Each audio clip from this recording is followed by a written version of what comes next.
We are back for the next news video, and we start with an update on NXT, as NXT will have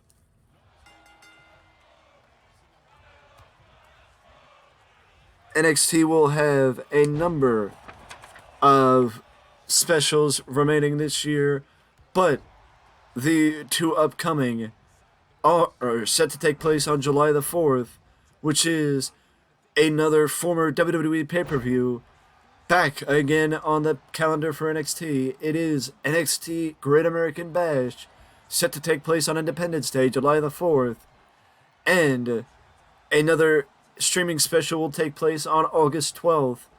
It is yet to be named, but this comes after NXT Battleground, set to take place on May the 27th.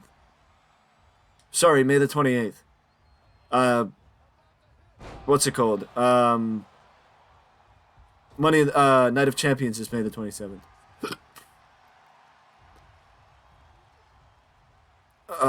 But speaking of NXT,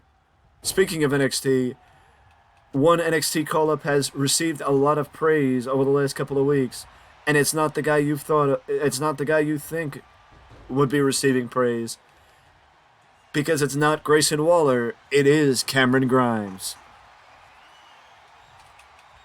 Cameron Grimes has received heaps of praise from WWE management and also road agents, including Triple H, heaping his praise and saying and insinuating that Cameron Grimes has a ton of potential to become a top star in WWE on the main roster, and are very excited that Cameron is finally on the main roster, as they've been planning his main roster call-up for the last few months. And you could tell that there's a lot planned for him with the fact that he beat Baron Corbin in his debut within seconds. And you could say, oh, well, it's Baron Corbin, of course, blah, blah, blah, blah, blah. The point is still the point, and the point is that he beat Baron Corbin in seconds, or within seconds, in his WWE main roster debut, so that is something at least worth noting. That's something at least worth noting. But also, Dave Meltzer reports that neither show is official, that being NXT Great American Bash and NXT and the streaming special, apparently set for August 12th, but both have been talked about by WWE, so it is very likely that both could be on the calendar. They just have not been announced yet, as WWE doesn't want to announce shows, or doesn't normally announce shows too far out.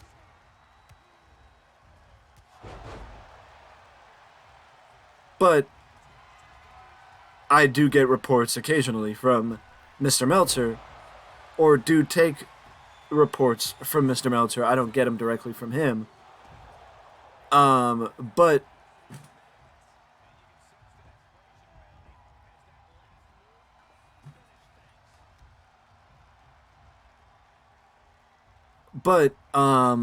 also shifting over to some more upsetting news, as we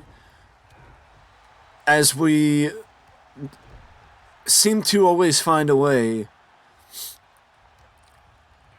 Basically, the outline for the rest of the news video is upsetting news, and then interesting news, and positive news. So we go to the upsetting news first, as apparently during the same match that Liv Morgan sustained her shoulder injury, Dakota Kai actually sustained a torn ACL in the process of protecting Liv Morgan. So now Dakota Kai will be on the shelf for the better part of for the remainder of this year, and will not be back on the main roster until next year. It is very unfortunate that Dakota is going to be out of action. I, for one, have, over the last couple of weeks, actually probably since her return to the main roster, or debut on the main roster rather, I probably have not said anything but, or heaped anything but praise on both Dakota and Io Sky since they made their main roster debuts last year at SummerSlam. But the fact of the matter is, injuries do happen, and unfortunately, Dakota sustained a serious injury, which, ironically enough, is the same injury that has been plaguing NXT women for the last couple of months. So you gotta wonder if there's something there with with this injury to the Damage Control member, and also you gotta wonder if Damage Control will still be a thing when Dakota Kai does return. But now we shift over to NXT. Now we shift over to New Japan. As New Japan, as New Japan Pro Wrestling has unfortunately lost 2 superstars to injury, with PW Insider noting that the word making rounds is that Mercedes Moné suffered a broken ankle during her match with at Resurgence. It is unclear if it was during the match with Willow Nightingale or if it was just at the pay-per-view in some form or fashion. But the one thing you gotta note is, if Mercedes did not sustain the injury, would Willow Nightingale have still won the title, or did Willow Nightingale win the belt because of Mercedes' injury? I have to figure that Mercedes lost because of the injury, and that originally she was likely to be crowned the champion. You have to figure that she was likely to win the title because of her status within the wrestling world, but also props to AEW for giving the title to Willow Nightingale and allowing Willow Nightingale to get the biggest win of her young career. As Willow is the new NXT, New Japan Strong Women's Champion, and the first Women's Champion from New Japan Strong, or for New Japan Strong, but also at the event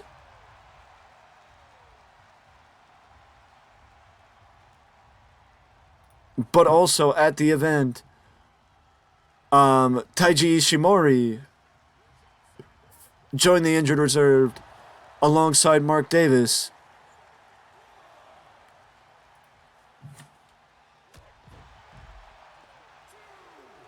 Who is the partner of Kyle Fletcher.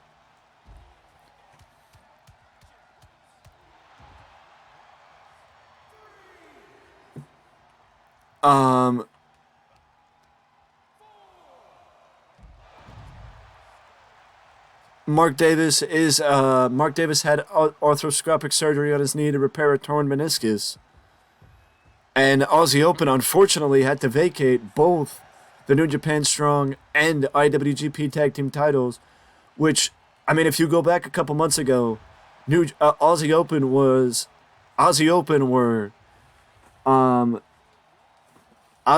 were free agents, competing in AEW, competing in Ring of Honor, and then they became, double champions in New Japan. Unfortunately, both titles will be up for grabs at Dominion, with Evil and Yujiro Takahashi against Hiroki Goto and Yoshihashi, as both teams were set to face Aussie Open in a three-way for the IWGP Tag titles only. But because there is no timetable for Mark Davis's return, they will vacate the Strong titles as well. So, both tag teams in that match, Hashi and Goto against Evil and Yujiro Takahashi, will get the opportunity to become dual champions in that tag team title match.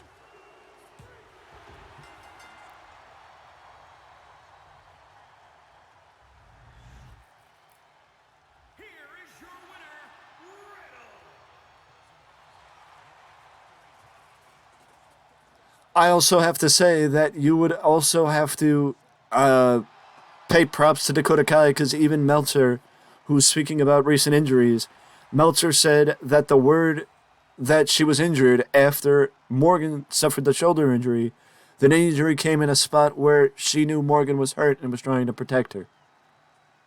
So you got to give props to Dakota Kai for trying doing what she could to protect uh, Liv Morgan when she knew Liv was injured. Will Ospreay also appeared to be in great pain from his right shoulder after his win against Hiroshi Tanahashi. He had just returned from an injury to his AC joint suffered in a match with Davis at the New Japan Cup.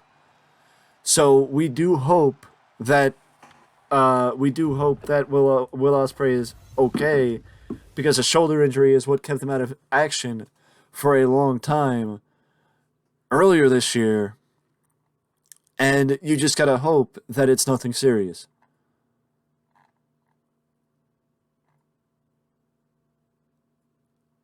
Honestly, you just gotta hope it's nothing serious. And as far as Taji Ishimori will miss the remainder of the Best of the Super Juniors due to a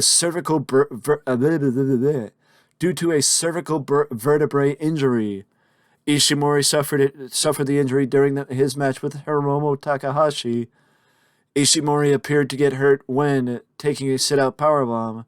He tried to continue the match, but the ref called for the stoppage after Takahashi hit Ishimori with two lariats. Takahashi was declared the winner of the match. After being given an assessment, Ishimori was discharged and able to recuperate at home. He is currently comfortable and able to move normally, but does not have a timetable for his return at this time. I mean, anything with cervical vertebrae and an injury of that variety, it sounds scary. It sounds great. It sounds. I mean, honestly, it just sounds very scary, and you hope for the best for Taji Ishimori and Mercedes Moné, and as well with Mark Davis, because all of those seem like bad injuries and poorly timed injuries. But you wish nothing but the best for Ishimori and everybody else recovering from an injury, especially Dakota. Also adding in Dakota Kai, who is also, as I mentioned, recovering from an injury. Speaking of people recovering, Adam Cole apparently was as close to retirement as you possibly could be without being retired, because Adam Cole went on record to say that basically before he was able to get cleared and before he was ready to come back, he was close enough to retirement that he was seriously considering life without wrestling.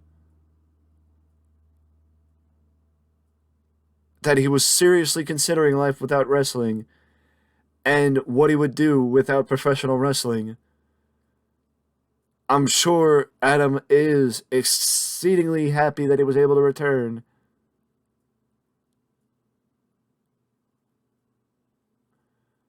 But the fact of the matter is that he was seriously considering life without wrestling shows how serious the concussion was.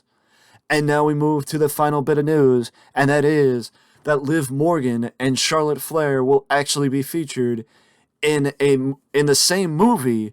They are set to star in the same movie on the life of one of the earliest women's world champions and one of the biggest draws in the women's division in the early days of professional wrestling, that being former NWA World Women's Champion Mildred Burke.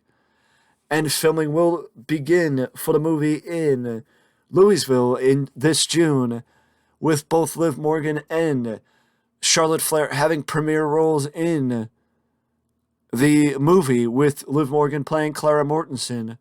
Clara Mortensen, the first World Women's Champion, and Charlotte Flair playing June Byers, who was one of Mildred Burke's top rivals during the time, as this movie will...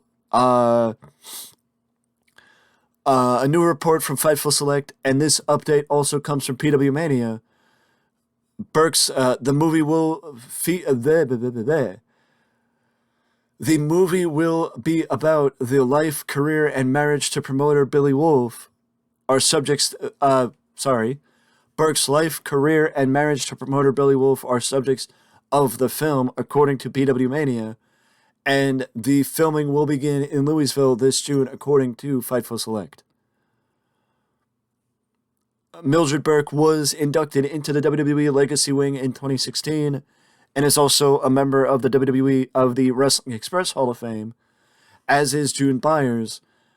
But this is, I mean, honestly, this is kind of a surprise for me because I mean, with the movie with the Von Erichs and, not really knowing what's going on with there, but this movie is actually built. Jim Ross will also be working behind the scenes on the film, which is based on the Pulitzer Prize winning book Queen of the Ring by Jeff Lean. Ash Avlidensen wrote and directed the film, which is produced by Amy Schoff and Eisen Robbins. There is no update on the release date or title of the film, but as we learn more, I will filter it to you, because this is definitely something that piqued my interest. But we are already at 16 minutes, and I'm done for the day. That is it for this news video, and I will see you in the next one.